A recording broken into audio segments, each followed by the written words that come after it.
Demandez ce qui vous a marqué dans l'actualité de la semaine. La déliquescence, la pauvreté des gens. Tous les capitalistes libre-échangistes, libre-marchandises le disent maintenant, il faut contrôler les marchés. Qu'est-ce qui vous a marqué ou choqué dans l'actualité de cette semaine Je suis désolée. Je m'intéresse beaucoup à l'actualité, je lis Le Monde en ligne tous les jours, j'y passe une heure. J'ai pas trop suivi l'actualité cette semaine. On peut parler de l'économie. Et les gens ils ne peuvent plus se permettre ce que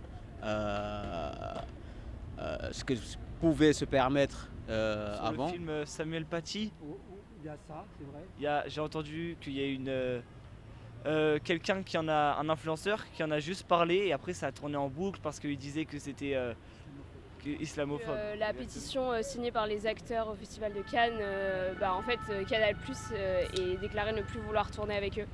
Oui, c'est Voilà. Au Festival de Cannes, il avait viré tous ceux qui m'a parlé mal de lui en fait. Cette semaine, j'ai pas suivi. Hein. C'est de pire en pire maintenant. Il y a de plus en plus de guerres qui se déclenchent partout. Trump au pouvoir, c'était pas la meilleure idée du siècle parce qu'il pense qu'à s'enrichir en On va fait. dire. Je pense que c'est la guerre qui me fatigue un petit peu. Voilà, ça fait longtemps que j'ai pas écouté les infos. La guerre. En Franchement, Iran. en vrai, moi j'ai pas envie de partir à la guerre. Hein. Honnêtement, je suis jeune, j'ai pas trop envie de faire la guerre. Les gens qui font la guerre, ce sont les commerçants de guerre. Il y a des gens qui font de l'argent grâce aux guerres. Bon, J'aime pas la guerre, c'est tout. J'aime pas le... Vive le En Québec. plus de guerre partout. Enfin, moi je pense qu'on enfonce droit dans le mur, surtout on pense zéro à l'écologie, l'IA ça dépense toutes les énergies, on pense zéro à l'écologie, il y a des conflits partout, donc je pense qu'on va droit dans le mur en Ce fait. qui m'ennuie, c'est la confusion qui existe dans les partis de gauche, entre autres. C'est un brouillard infini.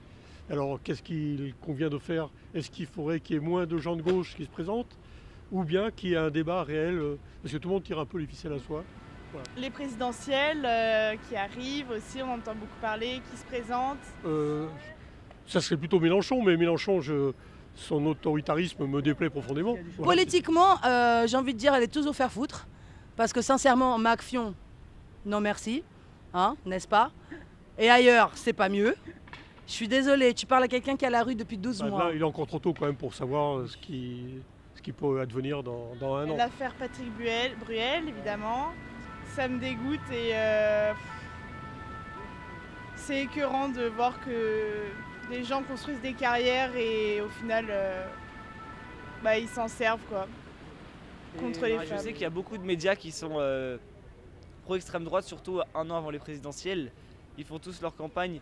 J'ai vu comme quoi le film Samuel Paty s'était fait exprès que ça soit un an avant, que CNews, etc. C'est des médias qui sont quand même d'extrême droite. Je sais qu'il faut vraiment pas qu'ils arrivent au pouvoir parce qu'ils ont vraiment des idées qui sont mauvaises pour la France. Juste faire attention à ce qu'on lit, à ce qu'on voit, à ce qu'on entend.